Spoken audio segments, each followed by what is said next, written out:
In this episode of EMBARK, the evolution of innovation, a journey back through Norwegian Cruise Line's revolutionary history. A visionary is someone who can see things before anybody else does, and he did. He had a general vision about bringing people together. A true pioneer. The idea is, let's build a floating resort. Everything that you can have on land, we can have at sea. There was really an untapped demand for people to take these wonderful, all-inclusive type vacations to tropical destinations.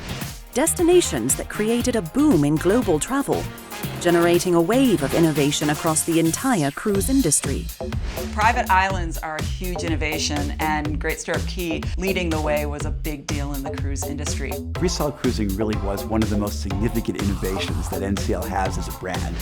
And a legacy of loyalty unmatched in the cruise industry. I've taken about 12 cruises with Norwegian Cruise Lines. It's kind of like your first love. I've been working for the line for 52 years. It doesn't get any better. Norwegian has been my life.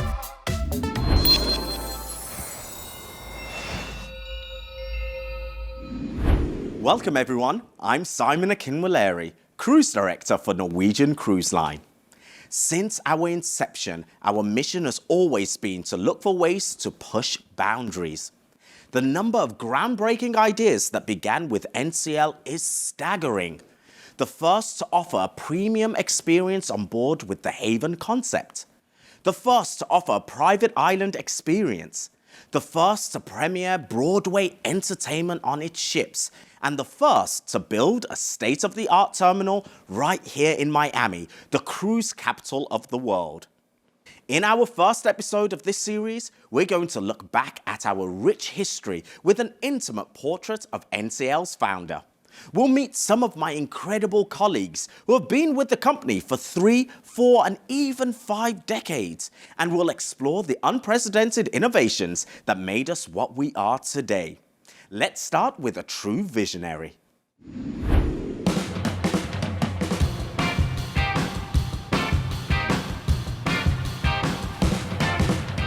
One of the things I absolutely love about cruising is that you can hop on board a ship, you unpack once, and the ship takes you all over the world. It's how I got to do all 7 continents. What an amazing experience. Their dining, their food, their shows, they're always looking to take care of everyone. That all of these things coexist and coalesce in one space. How is that? Magic. That's how. So, how did life get so good? Well, there was this guy named Knut Cluster. By definition, a visionary is someone who can see things before anybody else does, and he did. Born in Oslo, Norway, Cluster became the head of his family's shipping company at a very young age. The name of our first ship was Sjøgutten, which translated means the sea boy. And that little ship went between England and Norway with ice from Norway to England and coal back to Norway. But hauling ice and coal was far from exciting. Knut wanted exciting, and he had ideas, big ideas. So he added a passenger ship to his fleet, which was to sail between the United Kingdom and Gibraltar. The Sunward was the one that really sets the pace. With accommodations for 558 passengers, the Sunward was designed as a long-haul ferry service with a new level of luxury. He had a general vision about bringing people together. I think that was the backbone of all his decisions. First and foremost, our founder, Knut Cluster, believed in providing a wonderful experience for our guests, and we continue to look at innovation through that lens.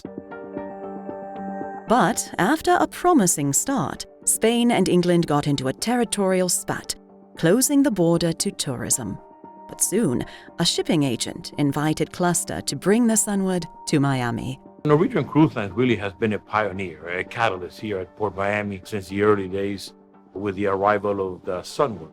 And I can remember coming into the Florida shores and the green water and seeing the coastline. It was like being on a big adventure. We were a big family with 4 children and 2 very happy parents and who were all dedicated to my father's work. A lot of the ships, they were more like a transportation for passengers or visitors, looking to really build on that and change the old concept of cruise ship to become more like a hotel or a resort. So the idea is, let's build a floating resort. Everything that you can have on land, we can have it at sea.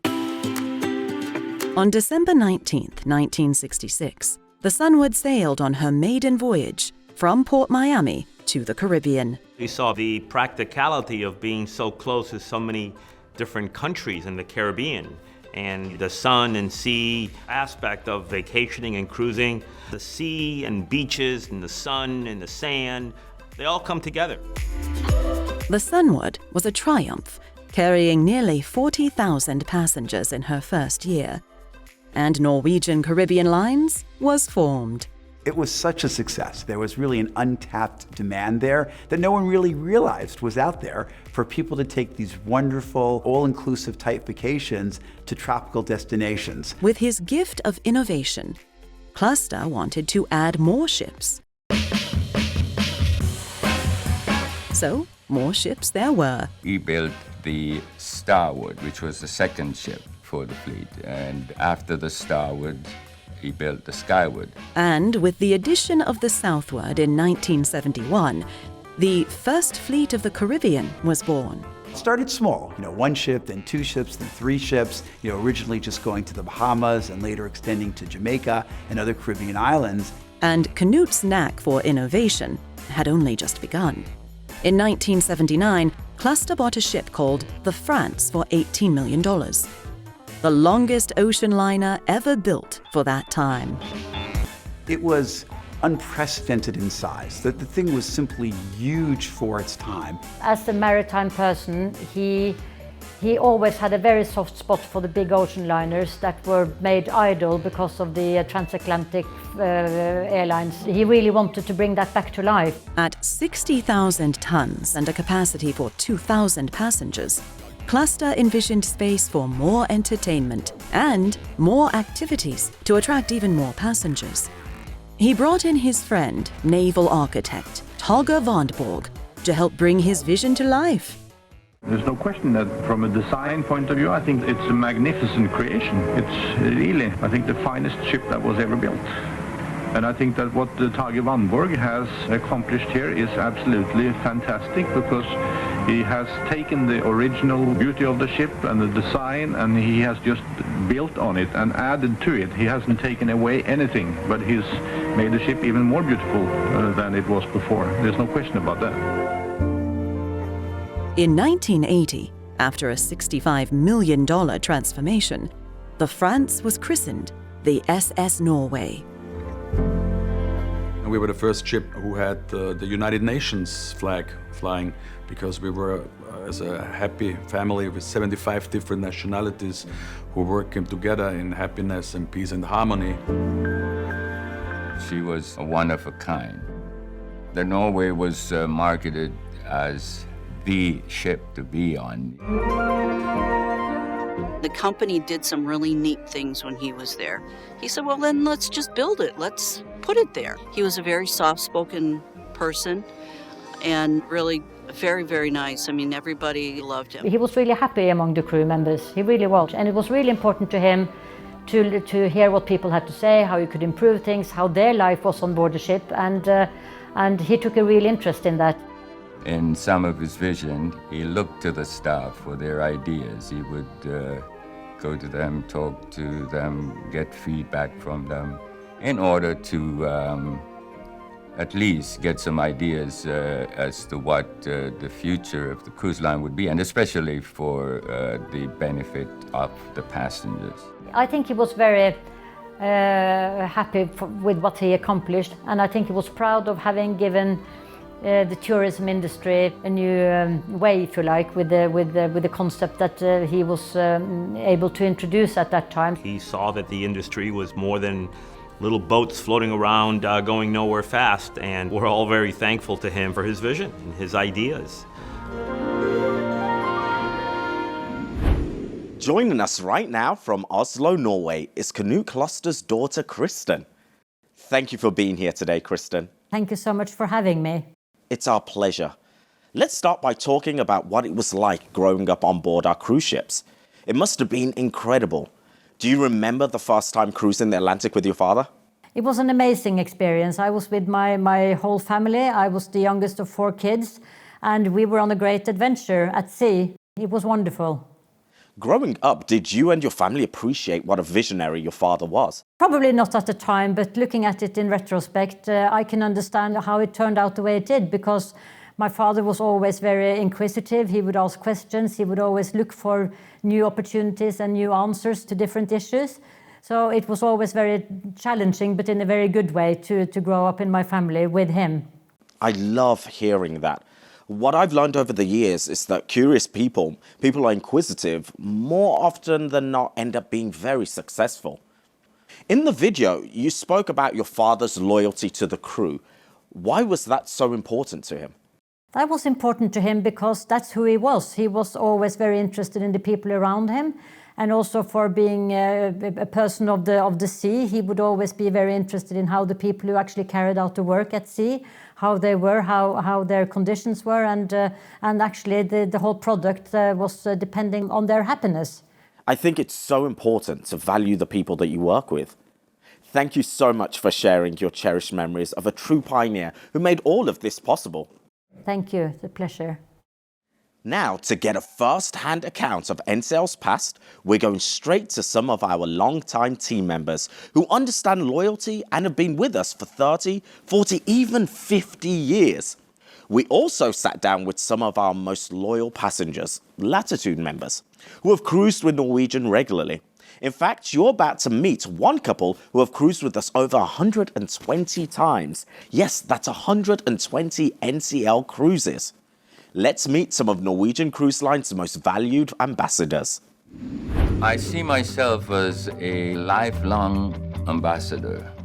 To understand the past of Norwegian Cruise Line, there is no one who has seen the spirit of innovation come alive more than Brian Walters. I've been working now for the line for 51, going 52 years. Norwegian is in my blood. I started in the position of busboy, sailing the Starwood up to Miami. Currently, I assigned to the Norwegian Sun. Another long-timer, Klaus Lugmeier, has spent over 3 decades with the cruise line. My dream always was to come to the United States of America and to travel the world, and working on a cruise ship was one of my dreams come true. And Mary Sue Jerkowski has also been with Norwegian for almost 3 decades. It's really a feeling of a family with our company, and it's why people stay a long time. And the nice thing about what we do is there's always something new coming on the horizon. I sign every year anniversary cards for people, and I'm always amazed at how many of our crew members are 30-year members and 40-year members, and I know that we even have some 50-year. I became with 26 one of the youngest hotel directors and was able to be part of the team to open many of our wonderful ships. There are things that are introduced to the ship today that we didn't think that they were possible 20, 30 years ago. The ships that we're building now, they have become the destination itself. I have been close to 120 different countries, sailed around the world. That's one of the great perks working on a cruise ship and working for Norwegian. You become a citizen of the world. I've been on all of our ships since the Norway. Who else wouldn't love to have this job? It's fun. It's a very simple concept. Happy crew, happy ship, happy guests. We love working with each other and making dreams come true for our guests and making them happy and ensure they return for more. I've taken about 12 cruises with Norwegian Cruise Line. It's kind of like your first love. You know, it's one of those weird things. You get comfortable and it's your first experience and it was great. So for you, it's just, you go other places, but then you're comparing it to your first love. You're like, doesn't wear the same cologne. No, not the same. Not the same. We've cruised on all ships except for maybe 4. Jewel, the Gem, the Bliss, the Pearl. Christos and Roberta Joannides are more than just return guests. They've taken 126 cruises with NCL. Why would we be disappointed by going on another cruise line when we know we're going to be happy on NCL? That's really been part of the DNA for this company for all 53 years, putting our guests first. Every decision that we make is looked through the lens of how we can make the experience from when they first pick up the phone call to speak to us or visit our website to when they're on the ship and when they return home as absolutely magnificent as possible. We love to dance.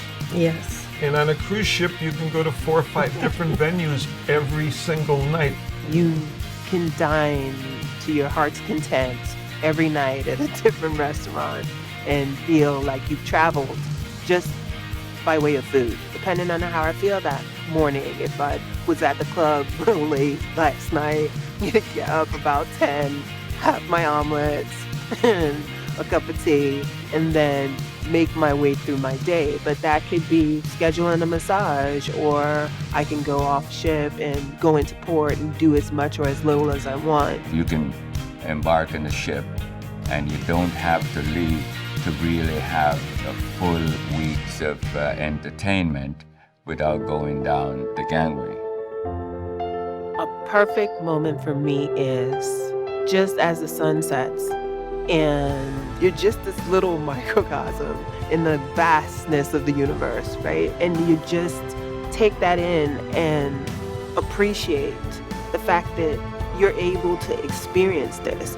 Being out there with my guests and the crew is very rewarding. It doesn't get any better. I want our team members to be happy and continue to deliver that hospitality from their hearts and stay with us for many, many years, just like I do. And hopefully I can continue and stay another 33 years. Norwegian has been my life.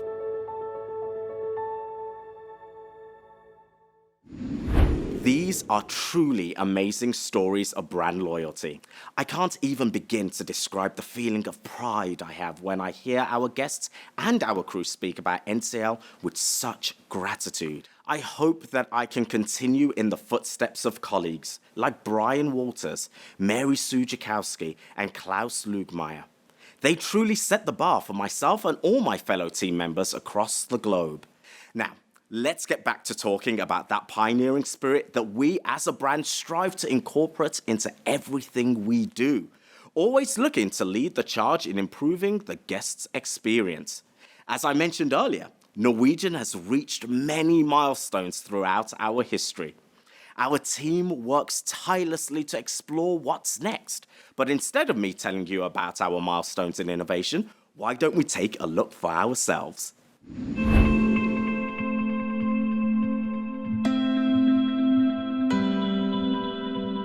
Cruise lines, to stay ahead of the game, really need to focus on innovation. They can't stand on their laurels and just, think that they did a great job and they can just kind of coast. There has to be a combination of innovation and then this culture of flawless execution that we think we have better than anybody else. And that's why guests keep coming back to our vessels. And that's most gratifying to see guests and families come back time and time again. One of the great things that Norwegian does is they really have invested in making sure all of their ships are updated and offer the latest and greatest. Now with 17 ships and more than 300 destinations worldwide, Norwegian Cruise Line continues to revolutionize the ultimate vacation at sea.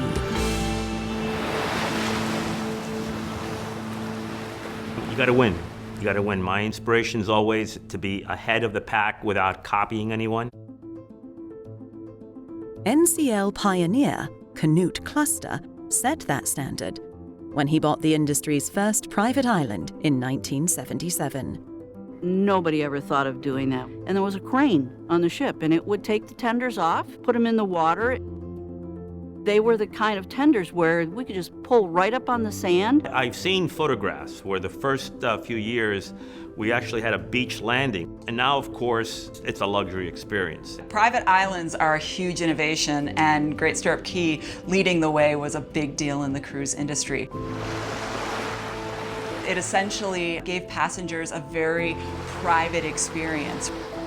you get your own beach that you're only sharing with people from your ship. You can jet ski, you can zip line. It's all right there, but for me, it's usually a low profile, kind of take it easy kind of day and just breathe. It is heaven. You know, you can go to the islands and be pampered all day, and it is just a wonderful experience. Another NCL first, freestyle cruising. So I was really excited when Norwegian Cruise Line invited me to come along and experience their new freestyle cruising. Traditionally, cruise ship dining was pretty much the same from ship to ship. It meant that you would sit at the same table every night at the same time. You probably had the same people at your table, and you had the same waiters. Freestyle cruising really was one of the most significant innovations that NCL has as a brand. Tell me a little bit about freestyle cruising aboard Norwegian Sky. The Norwegian Sky was the first cruise ship in North America implementing freestyle cruising. We have revolutionized the cruise industry. It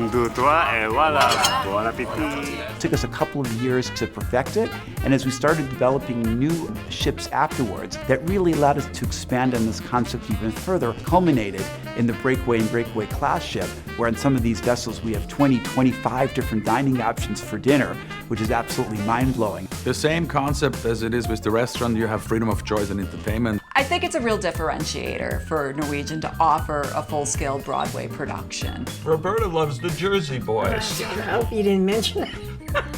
Nobody wants exactly the same cruise. We all want something that's a little bit different and a little bit customized. When you're traveling by yourself, it doesn't feel like you're alone. Not on NCL anyway. I always make new friends. From catering to the solo traveler, to creating the first kids program at sea, Norwegian has always been on the cutting edge.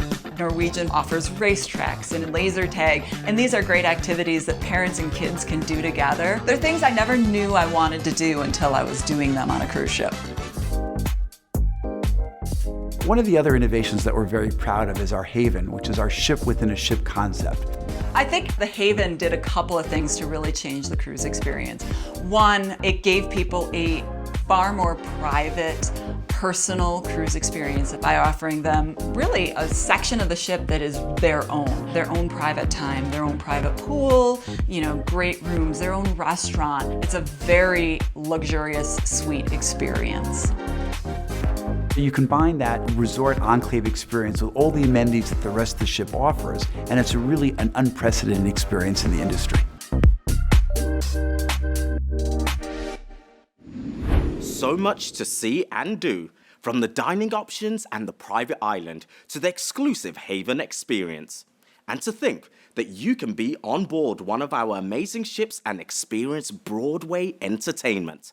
So what are you waiting for? Come and join us at sea. On the next episode of EMBARK with NCL, the evolution of innovation. We're going to take a show to NCL before Broadway. That's a game changer. It's always about keeping innovation forward. Thanks for watching. For NCL, I'm Simon Akinwolere, and we'll see you next time.